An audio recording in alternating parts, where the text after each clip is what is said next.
2024 is when I start to see a couple of examples of startups, especially from like the recent YC batch, starting to pivot into web scraping. And I'm just here to like try to connect the dots here. So this probably has something to do with perplexity and like the amount of interest in terms of like, we want to scrape the web so we can have like the best, I guess, up-to-date answer for your LMs or like best up-to-date search for our platform. Mendable is an example. So early days, if you ever were on like LangChain or Llama Index documentation site, you might see like a little robot icon in the corner. If you click on it, you can do like a natural language search query off of their documentation site. But they came out with this thing recently called firecrawl, which is specifically for scraping the web using large language models. And we'll see a live example in a quick second. Jina AI, really cool company. Their policy is actually, they have embedding models, and I think no language models. But their embedding models, you can try them without having an API key. And I don't know who's footing the bill for this, but they keep coming out with like really cool free tools that you can try. One of them is Reader API, which is all you got to do is append jinaai.com before any URL, and you're going to get back some clean data from that website. It's almost mind-blowing.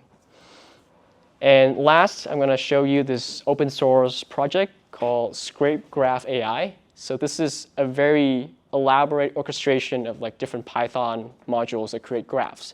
So you can create a pipeline to scrape the web using large language models. So these two, it only give you back clean inputs, but this one actually incorporate AI in and answer your question at the very end.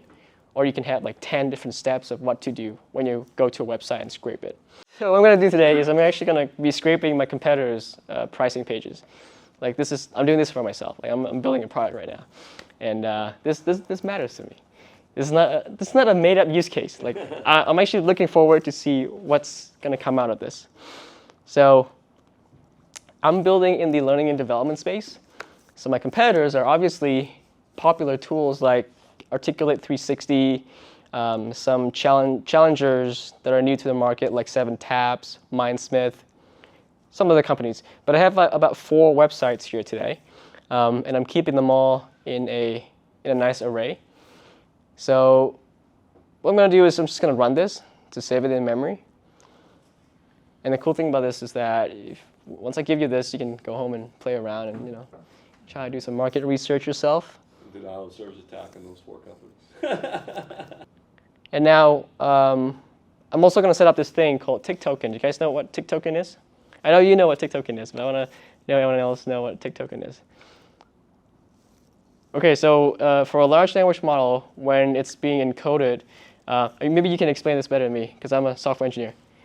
So, and it depends on the model too, right? Like depending on what kind of tokenization or encoding mechanism that you use.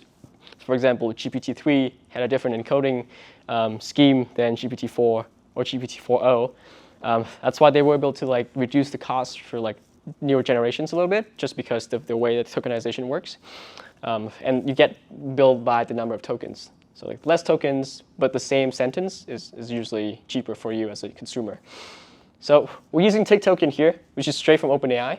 This is the exact library that OpenAI uses to encode their GPT models. We're using this not to create a new model, but we're using this to count the number of tokens that we're getting based on the scraped content of this website.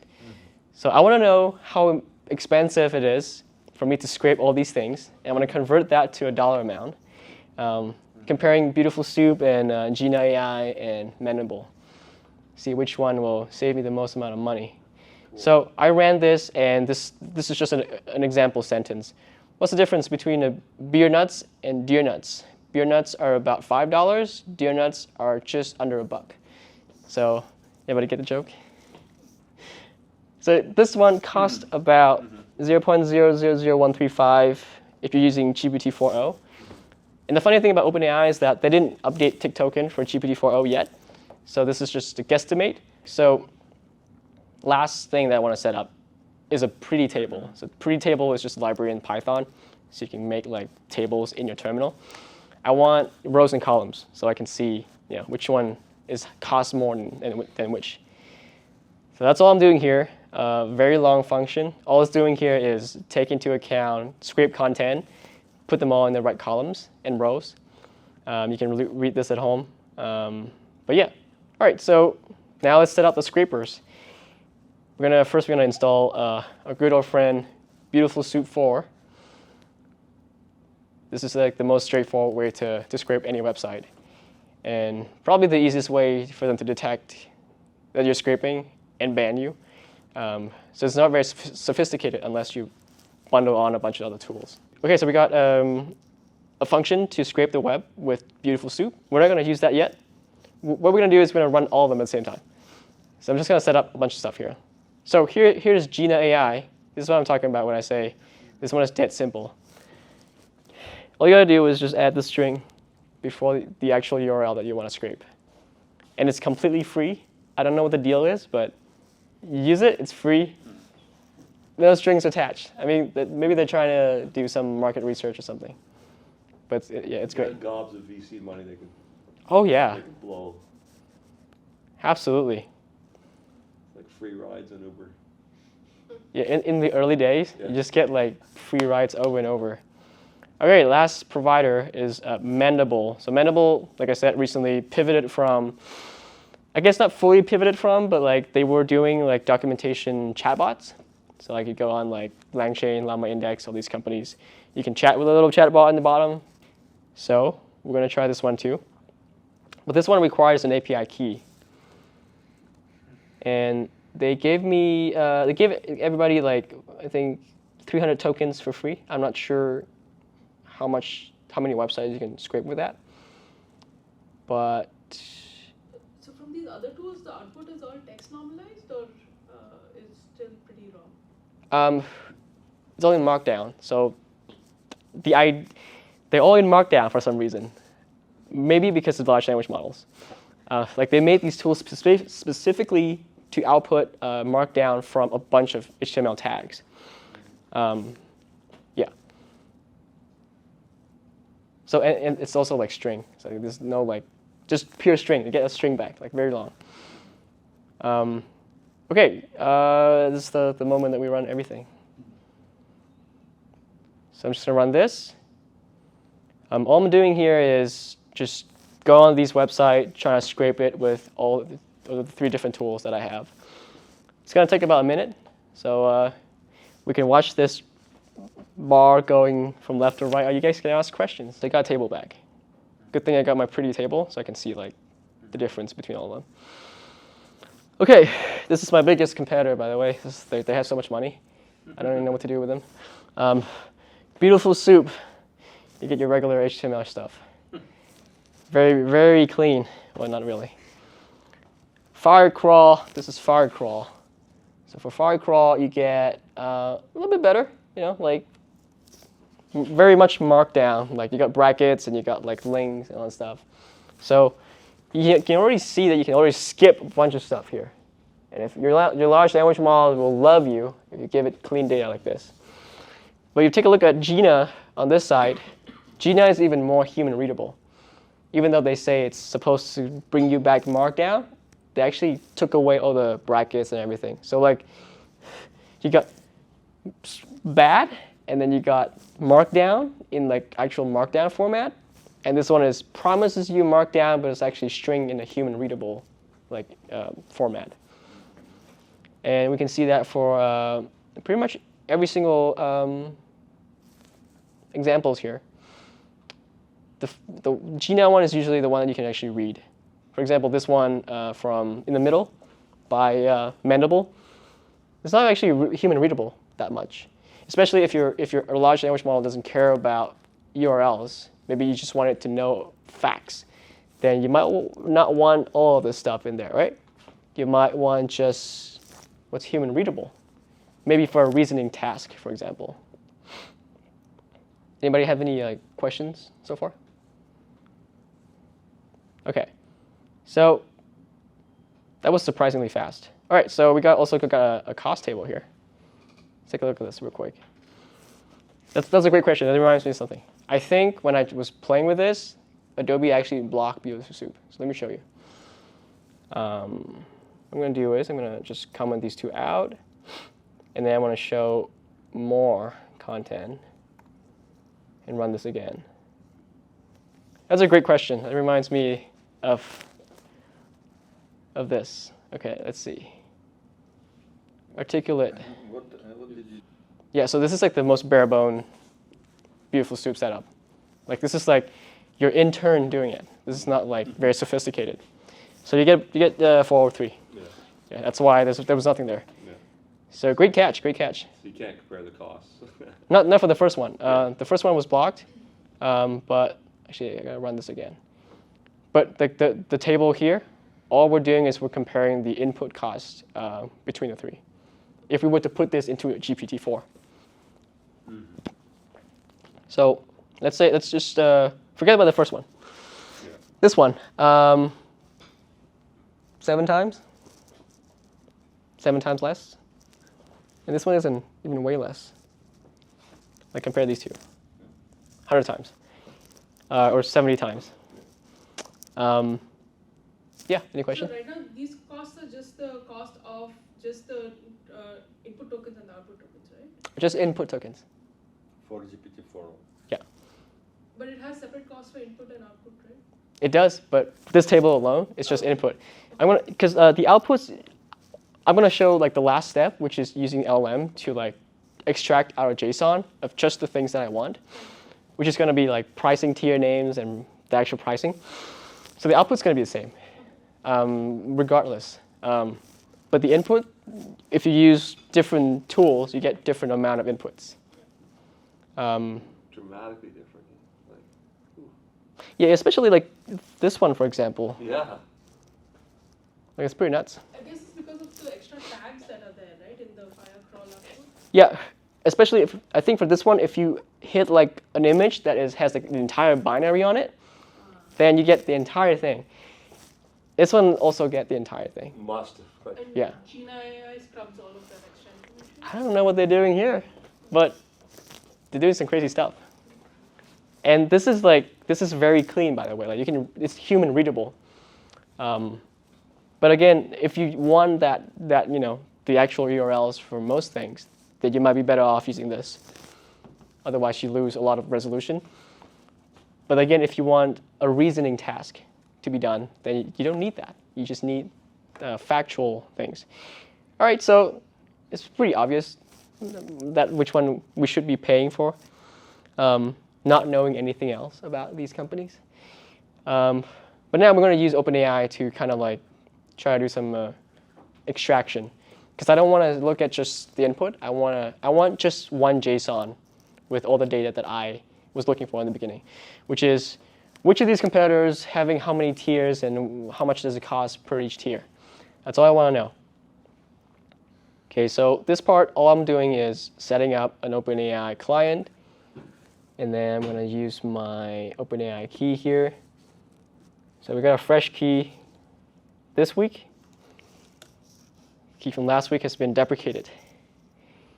And I'm using the latest and greatest, GPT-4o. Do you guys know what O stand for? Omni.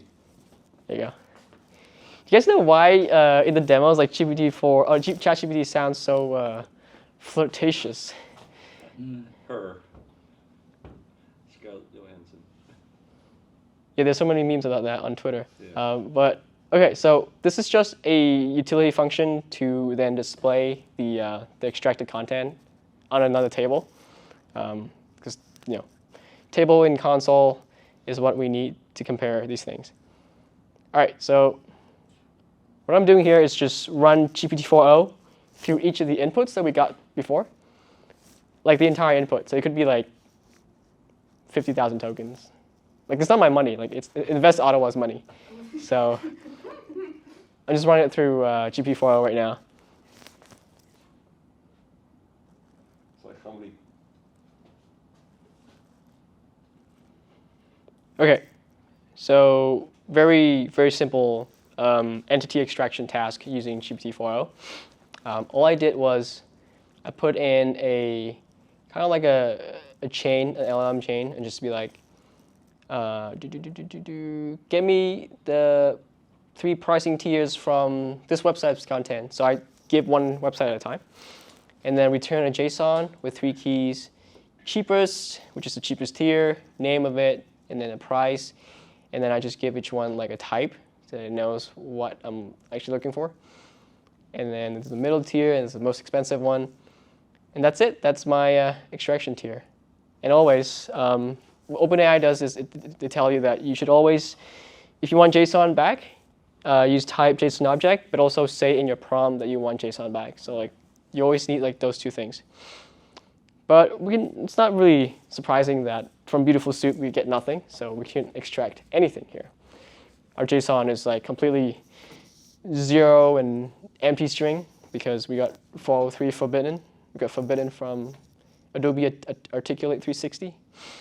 Firecrawl seems like it's been able to get personal plan 0199, teams plan 399, and then Reach 360 Pro, which is the enterprise tier, and then the price is contact sales for pricing.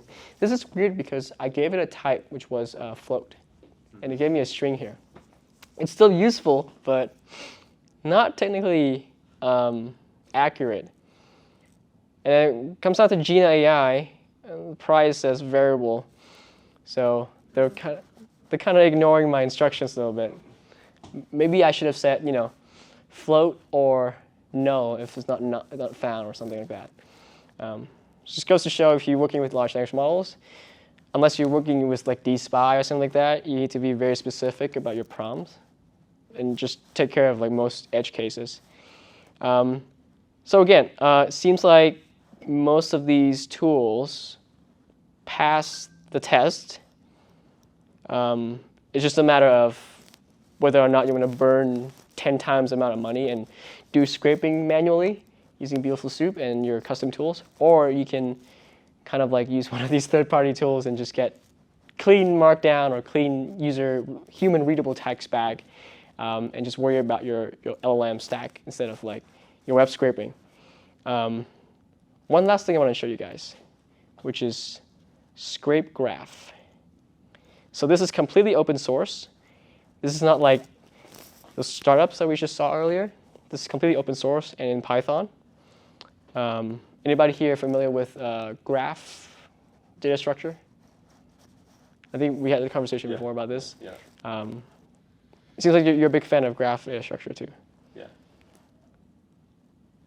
Okay, so open API key, and then link to scrape. Does anyone have a link that they want to scrape? Which model are you going to use?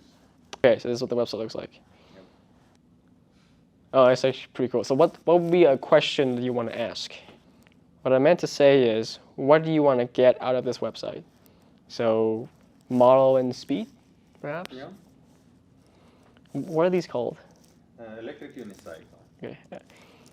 EUC. And what color is the fastest model available? Electric unicycle and Model and weight. model name and speed. Okay. Yeah, initially I thought that you can just ask questions, but I guess the prompt here is just what do you want to get or scrape out of the website. Yeah, not like what do you want to know about the website.